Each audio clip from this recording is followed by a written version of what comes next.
Yo, what's up everybody? Welcome back to Comic Swag. Now today we're gonna be dropping a review on this one, Marvel Top Cow crossovers. Now this isn't technically crossovers, it's more like an event with the Top Cow characters and the Marvel characters.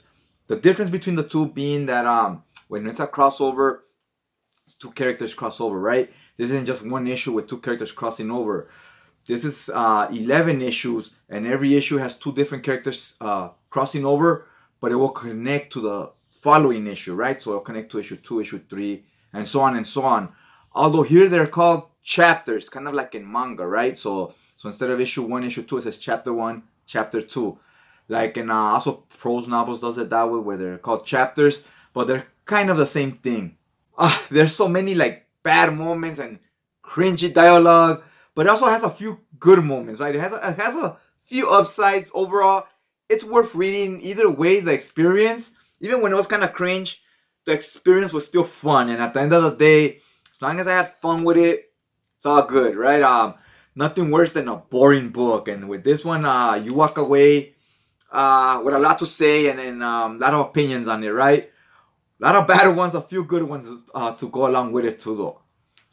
All right, as you can see the cover here, it looks pretty cool. It has a Hulk right here, battling the darkness and all his little demons. And then you have Wolverine and Witchblade. I really like that cover that has these two characters. And the original cover is just them two, and you don't have this in between, right? So let's flip through here real quick. It says 11 issues.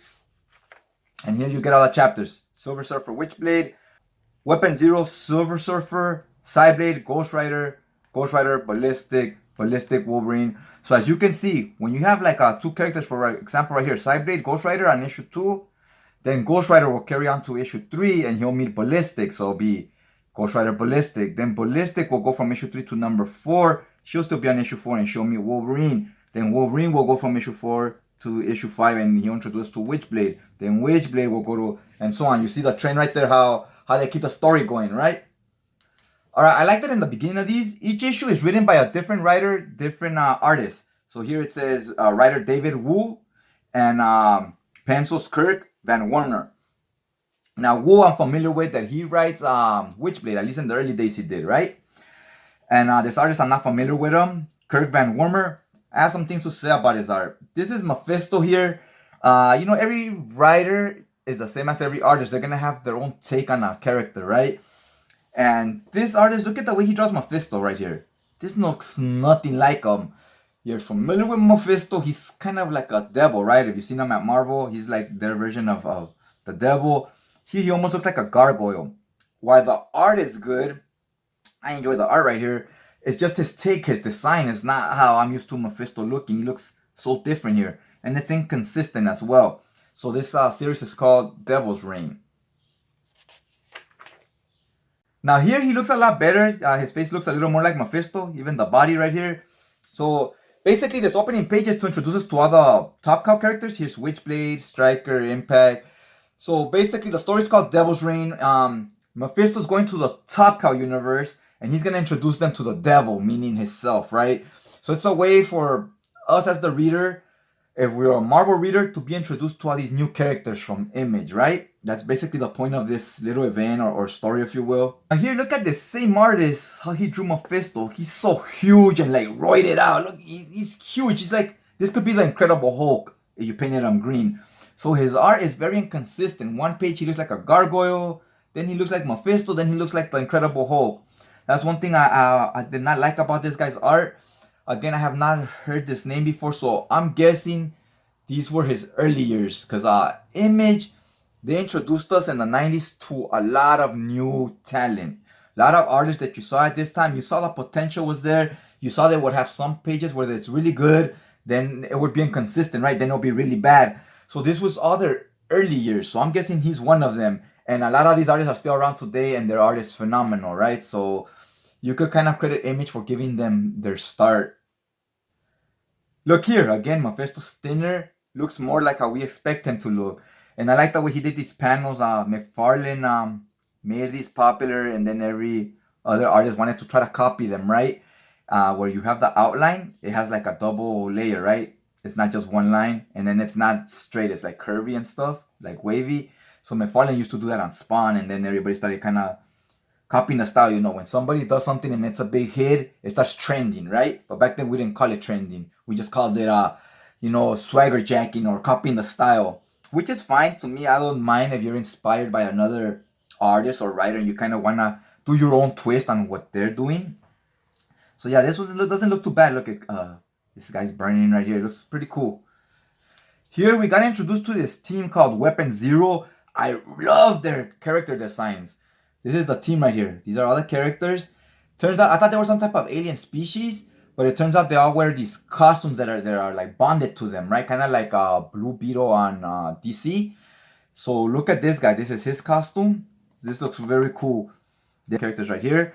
His costume looks more monsterish looking, so he would obviously be like the Muscle. So I really like the way this team looks. Never heard of them before. This is my introduction to them, and I will be checking out their books because they piqued my interest. Although their characters themselves, they didn't grab me and they were a little douchey, the dialogue.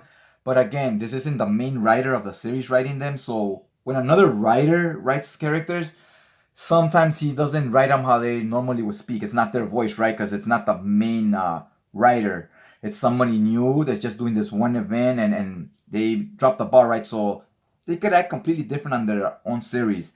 I will be checking it out, like I said, and this is something this event does. Introduces you to new characters, and then you decide if you kind of want to follow them, right?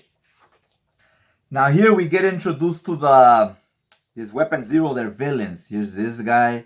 I already forgot the names. So there's this guy, he's right there, and then this is like his sidekick or his young apprentice. He's teaching her, like, their ways, which are not so good, right?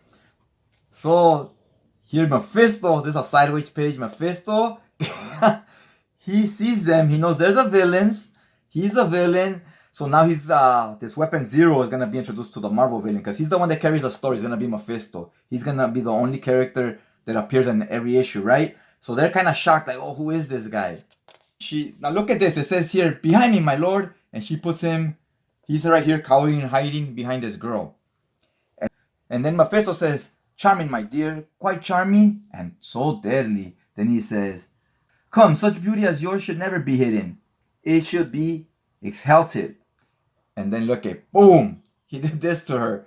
Then, and he ain't lying, she looks hot as hell right here. And this little, let's just say this outfit doesn't leave a lot to the imagination, but she looks badass. I really like what the artist did here. I believe this was Billy Tan. Really enjoyed it. Now he kind of makes her like his servant. You see the Mephisto back here, right? And look at that, showing a whole lot of ass right there. And yes, some girls wore this back in the 90s. Some girls wore skirts that short. They got sent home from school, right? So yeah, that was a thing. He made her his servant. So you see there's these like cringy moments like this. But at the same time, they're kind of funny. Like, I was laughing out loud when this happened. I was like, oh my God, like, really? Right? And so now he's, popping some champagne, living the good life. So now we're introduced to Ghost Rider. Look at this page. It's pretty sick. The motorcycle looks wicked. This is the later 90s. So the motorcycle has changed some. In the early 90s, it was a black motorcycle. Now it's red. You got my fist in the background. The art, like I said, it has its moments where it's really good, and then other pages where it's not so great. You see here it says Al Noor movies and whatnot, right? So they're definitely giving you this edgy nightlife type of scene right here. All right, so you got a rough idea of some of the dialogue here. It's very, it's very questionable, right? So this is the type of shit that when people say, "Oh, the '90s comics they were the worst." This isn't 90s comics. There was some of this in the 90s. Mainly Image, but Marvel and DC were same as they've always been. They weren't a lot different, right? It was Image. Gotta also remember, Image had a lot of new writers at the time. They're just learning to write, so they're doing a lot of, the way they write, it's almost like 90s action movies with these one-liners and stuff like that. And a lot of it was just them cracking jokes and being cringy and them thinking it's funny what they're writing, right? So they're still like, they're learning. In the 90s, Image is where they kind of learn to get their feet wet, right? And again, not all Image comics are written this way. This is a crossover. So when it's a crossover event between two publishers, a lot of times they don't really try. They try to just have fun with it and do a lot of dumb shit, right? Like, they don't really take the story too serious. Story here, again, there's not much of it. It's you're gonna get more of kind of the same, but you do get 12 different writers, so it does slightly change. Okay, now let's check out this character, Ballistic. She's gonna be introduced also to. We're carrying the story now. Ghost Rider appears because he's Mephisto's kind of like his main villain. So we're going through him in the cities and so forth, right? And he has now crossed over to the Top Cow universe as well. We have this character, Ballistic. She's drinking her sorrow away, feeling sorry for herself. And this is what she says. I mean, I know I'm gorgeous. I just can't help that. And that's why she's so depressed, because she's so gorgeous. So this is meant to be very extreme, but again, these characters don't really act this way in their normal ongoing series. Now look at this other page here. She says, no means no. And then she says, you see, you don't know how hard it is being sex on legs. It's a curse. So yeah, we gotta feel bad for this girl that everybody wants her. They just can't keep their hands off her. And these demon knights right here, they make a lot of pervy comments, almost like insinuating, not almost, they're insinuating they like want to rape her, right? Or take advantage of her. So yeah, it's a lot of cringy, extreme, off the wall dialogue here. So if that's not for you, or you're easily offended, this book, you're gonna want to skip it. I think to me, the whole issue with Witchblade and Wolverine, where it's Michael Turner on art, I think that's issue as far as art. The whole issue was solid. It's like he gave 100% to every panel. So yeah, I think that's all I got to say about this one. The story itself is like a 4, but the art is some moments where it's like a 10. It varies because there's a lot of artists, and then even the same artist, their own style varies from page to page. But I think it is worth checking out, and it's a good way to see some of these new characters, but not just that. It's also a good way to get introduced to kind of some of the stuff that was happening in this era, right, in the 90s. A lot of good stuff and a lot of bad stuff as well. But I think there was probably more good stuff in this era than in most eras, just because there was so much more content out there, right? If there was 1,000 titles out and 500 were good, that's more than any in this era, right? We probably don't even have 500 titles a month. Just saying. So yeah, it's kind of worth checking out, just to, if anything, get a kick out of it. See where some of these guys, the roots, where they got their start and so forth.